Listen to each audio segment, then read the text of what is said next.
Here's some more anime where you hate the MC.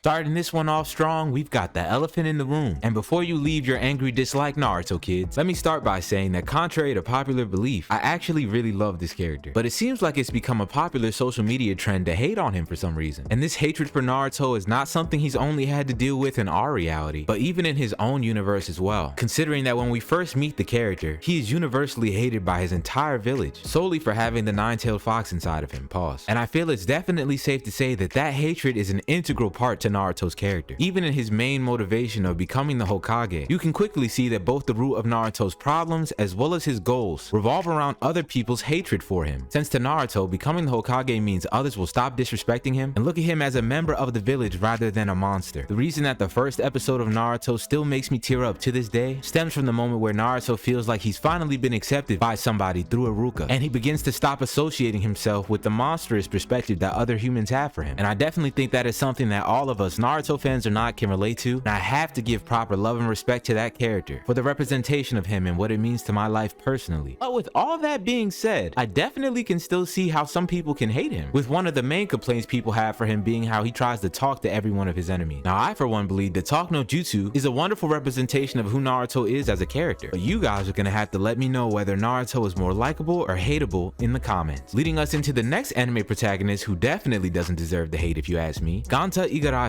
from Dead Man Wonderland. Now I personally feel that both Gonta and Dead Man Wonderland as a whole don't get the credit that they deserve, and a lot of people say that they can't take Gonta because he's always crying. But in response to that, I ask this: how would you handle all that messed up stuff happening to you at 14? I mean, the story starts with someone literally killing all his classmates, Gonta getting blamed for it, and then being sent to a prison known as Dead Man Wonderland on death row for execution. So all in the span of a day, bro went from about to be going on a field trip to being a national fugitive. But not only that, bro finds out as soon as he gets there that he has to put on a collar that continually injects him with poison, and he has to eat this crappy tasting medicine every day to stay living. And how does one get their hands on this medicine, you ask? By participating in carnival games where if you lose, you die. So literally right after this 14-year-old kid loses all his friends, he's immediately thrust into a life and death environment where he repeatedly has to witness and experience heinous things just to continue living. And as if all that wasn't wild enough, he then later finds out he has superpower called Branch of Sin that allows him to control his blood and use it as a weapon. And Gonta is then forced to fight other dead men with this power to continue receiving the candy preventing his death. And I don't know about y'all, but to me that sounds like quite a lot for anyone to be going through, let alone a 14-year-old kid. So I would personally say that Gonta crying about his situation every now and then is perfectly justified. Also, let's not pretend that bro doesn't have any badass moments. Gonta is by no means a weak guy or a pushover. In fact, no matter how hard of a beating he ends up taking, he always manages to get up again. Plus, you can see through his actions that despite his environment, he does not allow it to affect his views of the world or how he cares about people. Even in the most gruesome setting possible, Gonta manages to be someone I would like to be like. And the same can definitely not be said for our last entry for this video, the anime main character who deserves it. Now, before every AOT fan on the planet tries to destroy me, let me explain why Eren is here. Part of it could be due to his horrendous actions over the last 2 seasons. Another part of it could be the fact that this final season has been spread out into 10 different parts over the last 5 years. But for me personally, my disdain for this character comes from one specific component of the series: its ending. And I'm sure you've already heard me and a million other people pick apart the ending of Attack on Titan's manga a million times already. But for me, the main reason I've always had a strong disliking of the ending has been due to the fact that it destroys Eren's character arc. This is a character that was intended to represent freedom, not only in concept, but in execution. And we see throughout the entirety of the Attack on Titan series that freedom is the one true goal that has always been on Eren's mind. We even see Eren lose aspects of his humanity and give up integral parts of himself to obtain said freedom. He gave up on a happy life for himself and his families when he forced his father to eat the founding titan. He gave up on building a better future for the entire world with his friends by destroying his relationships with Armin and Mikasa. And ultimately, in the end, he gave up on himself, sacrificing his life so that his friends could be hailed as heroes and set free from the torment of the discrimination of the rest of the world. But there is one huge problem with that. Eren's sacrifice ultimately does not bring any change to the world. Paradis still gets bombed and destroyed in the future, and from the looks of the extended ending, it appears that the founding titan powers came back, thus eliminating there being any only point behind all of Eren's actions thus far. And I believe that, coupled with all the lines he states to Armin while in Paths, about how Eren basically did this out of confusion thinking it would be the best path for Mikasa, and that is exactly how you ruin a character arc across the board for everyone involved. For me, not only was the conclusion unsatisfying and unsatisfactory, to me it entirely defeated the whole point and purpose of Eren's character, which was that no matter what, by any means, you will set my people free. But that's just me personally. Definitely feel free to let me know how you feel in the comments, and if you watched this long, make sure you hit that like button and subscribe to the channel for more videos. Show this one enough love and I'll do anime where you love the MC next. I love you, I appreciate you. Sun God signing off.